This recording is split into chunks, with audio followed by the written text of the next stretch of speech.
Magandang araw po sa inyong lahat. Sana matapos yung panoorin tong aking vlog ay makapag-subscribe kayo sa aking YouTube channel. At sana matapos yung panoorin tong vlog na ito, pakihit na lang din yung notification bell para every time na nagkakaroon ako ng bagong vlog, madali kayong manonotify. At yung palaging request ni Sir Bong, favor nyo na lang kay Sir Bong kasi dyan sa mga vlogs ko ay marami nang lumalabas na ads. Sana pag lumalabas yung mga ads, huwag nyo siya i-skip. Papanoorin nyo ng buong buo lahat ng ads na lumalabas dyan sa aking vlog. Pwede ko bang asahan yan sa ating mga kaguruan?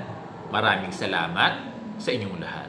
Ngayon, ang topic natin ay itong Education Pathways Act na ang authors ay sina Congressman Roman Romulo. Alam nyo, si Congressman Romulo ng Pasig ay chairman ng Education Committee sa Kongreso.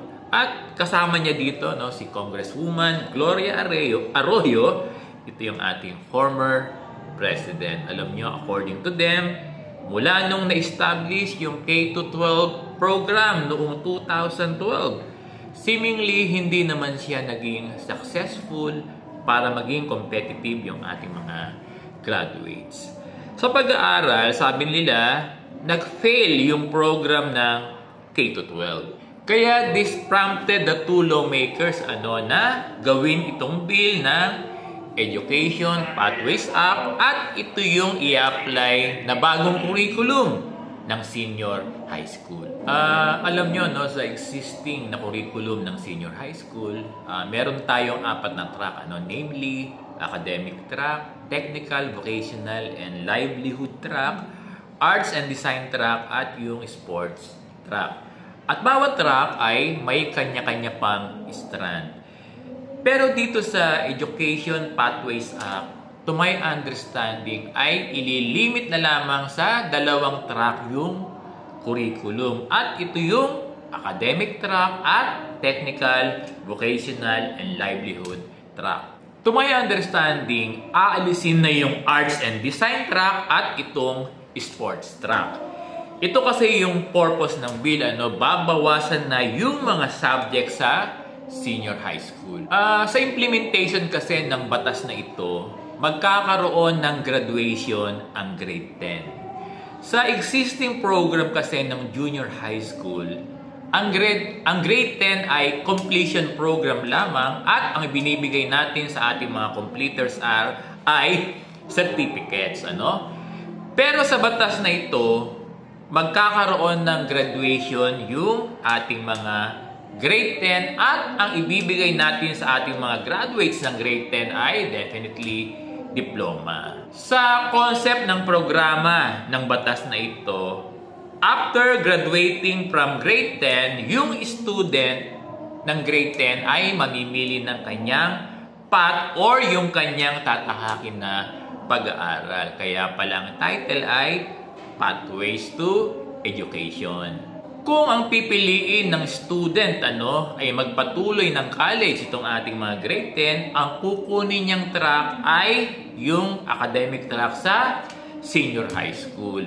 At kung ang student natin ang gusto niya after ng senior high school ay makapag-work na at magkaroon ng mga skills for work, ang kukunin niya ay yung technical, vocational, and livelihood track dito sa senior high school. Kasi dito sa TVL track ng senior high school sa bagong curriculum na proposal, makakakuha ang mga students natin ng mga mataas na level ng national certification or yung tinatawag natin na NC.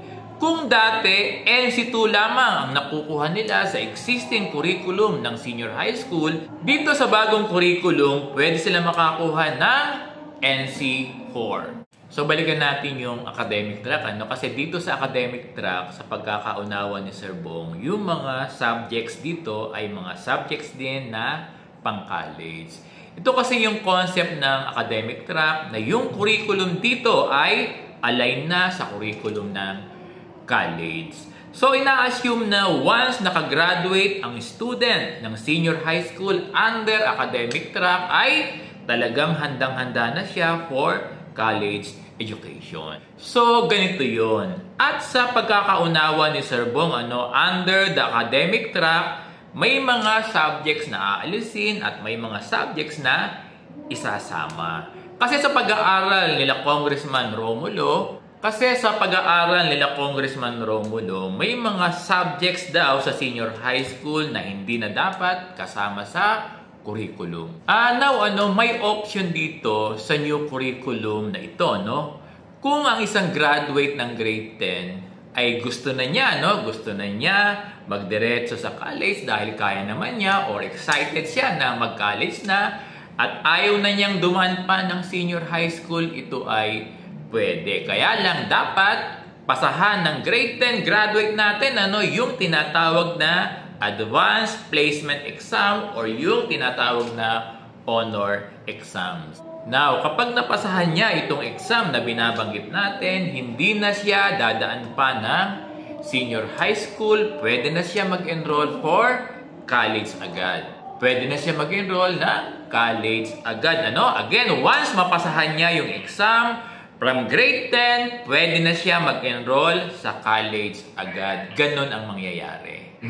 So, meron ba kayong natutunan sa topic natin ngayon? Maraming salamat sa inyong lahat.